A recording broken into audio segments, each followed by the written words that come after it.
United States presidents are some of the most powerful politicians in the world, with their influence reaching across continents. Americans have had a long and unique relationship with the presidency. A president's policy can affect their daily lives. That's why presidents are scrutinized heavily for their actions, even their personalities. Some presidents, like President Obama, are, for the most part, respected and loved for their time as President of the United States. And then there are U.S. presidents who are instead remembered for scandals, such as President Richard Nixon with his infamous Watergate scandal. The Watergate scandal changed the way Americans viewed politics and the presidency forever. Factsverse presents Watergate Explained, the truth about President Nixon.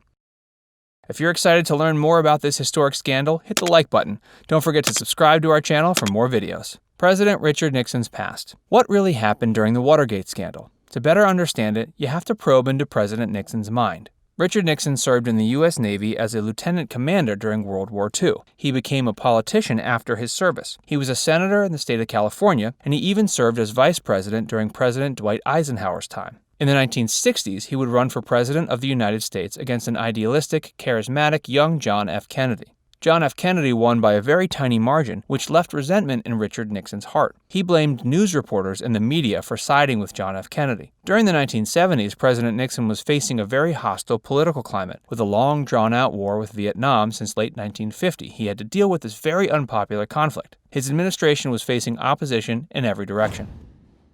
White House plumbers. Bob Woodward and Carl Bernstein, reporters from the Washington Post, were assigned to cover the burglary at Watergate. They uncovered a lot of information that exposed the Watergate scandal. They wrote about the wars that President Richard Nixon was fighting during his 5.5 years as president. Nixon faced opposition from the anti-war protest movement, the media, the Democratic Party, and the justice system in the U.S. President Nixon was known to be a very vindictive man and would undermine any who opposed him. In this case, it was those who leaked the Pentagon Papers, a top-secret Pentagon study. This leak revealed the U.S. government's decision-making in relation to the Vietnam War. It was clear in President Nixon's mind who his enemy was. He honed in on his enemy, Daniel Ellsberg. Ellsberg worked at RAND Corporation, a government think tank on defense and non-defense issues. Ellsberg, an activist, gave copies of the Pentagon Papers to the New York Times and other news media. The Pentagon Papers was a confidential study of U.S. government decisions on the Vietnam War. A group of individuals called the White House Plumbers was formed to stop all leakage of classified information to the media. The Plumbers even broke into the office of Ellsberg's psychiatrist to get his personal information. The Plumbers were infamous for their dirty tricks, which undermined political threats. The Plumbers even went as far as stealing the shoes of campaign workers. Break-in at Watergate. In the early morning of June 17, 1972, 5 men attempted to break into the Democratic National Committee's headquarters, the Watergate complex. A security guard called the police when he saw evidence of tampering on several door locks of the headquarters. Police arrived in time to arrest the 5 men. This was no ordinary burglary, but a wiretapping of headquarter phones. FBI investigations led to a connection between one burglar and a former CIA officer, E. Howard Hunt. It turns out he was part of the White House plumbers. When Hunt was further linked to Charles Colson, special counsel to President Nixon, the information was given to media, and the media further dug into the extent of the scandal. Watergate cover-up. It's important to know that President Richard Nixon never ordered the actual break-in at DNC's Watergate complex. It was actually John Mitchell, then Attorney General of the United States, that approved the order. The reality was he instructed John Dean, his lawyer, to clean up the links of the White House to the break-in at DNC's Watergate. 6 weeks after the incident, he arranged that the burglars be given money, and he told Bob Haldeman, Chief of Staff, they have to be paid, that's all there is to that.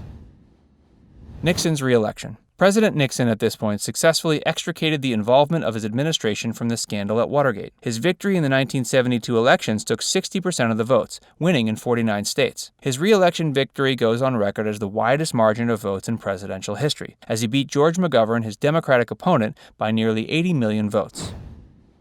Investigative journalists.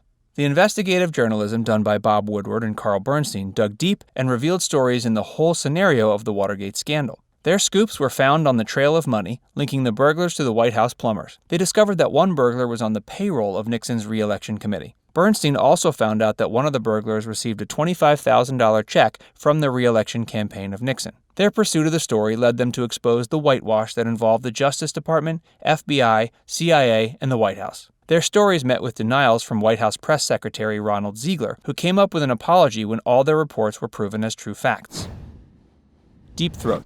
A confidential source for Woodward and Bernstein's pursuit of the story was a senior official at the FBI. He had access to the investigation of the break-in through the FBI. He could verify the truth of information being given to the Post. He also gave the two reporters important leads to the ins and outs of the Watergate story. Because his anonymity was such that he could not be quoted as a source, one editor gave him the name Deep Throat. The identity of this FBI source became public after more than 30 years. He was Mark Felt, FBI's number 2 man.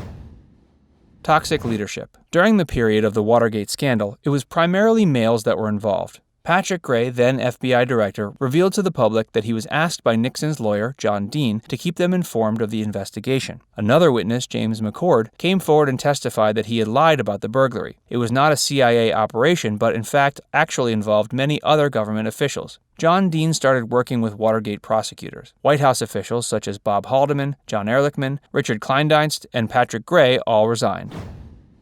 White House tapes. Televised hearings in the Senate began in May of 1973. Independent prosecutor Archibald Cox and Senator Sam Irvine were determined to prove the link between the Watergate break-in and creep. This was supported by the statements of Nixon's lawyer as Watergate was discussed by him and Nixon in the White House. According to former Secretary Alexander Butterfield, Nixon taped every conversation in the president's office. Nixon did not release these tapes. His lawyers insisted that he's entitled to executive privilege.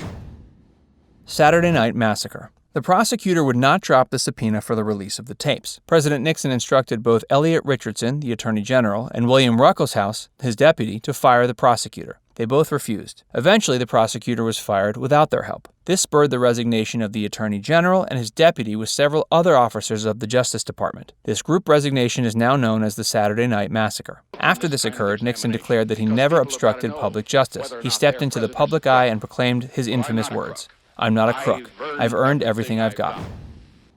Watergate 7. In March 1974, the legal battle for the release of the White House tapes was nearing its conclusion. Several Nixon officials, called the Watergate 7, had been arrested and sentenced to jail for their cover-up involvement. In July 1974, President Richard Nixon complied with the court order to release the subpoenaed tapes. In these tapes, several crucial conversations were revealed, in one of which Nixon's attorney, John Dean, said these cover-ups were cancer on the presidency.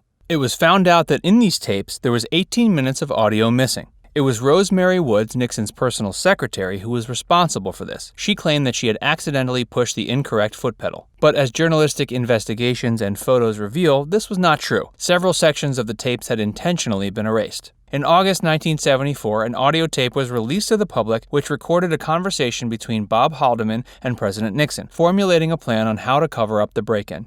They had planned to block investigations by instructing the CIA to give false claims and evidence to the FBI. Then they would state that the Watergate break-in was a national security concern. President Nixon's resignation. With the release of the tapes, evidence of Nixon's involvement in Watergate was now undeniable. Impeachment proceedings would be held by Congress. Senators of the Republican Party said they would cast their vote favoring impeachment. Richard Nixon would turn in his resignation. "I've never been a quitter. To leave office before my term is completed is abhorrent to every instinct in my body. But as president, I must put the interests of America first. America needs a full-time president and a full-time Congress, particularly at this time with problems we face at home and abroad." On August 9, 1974, Richard Nixon bid goodbye to his staff at the White House. As he entered Marine One, he bid the public farewell with his V-sign salute.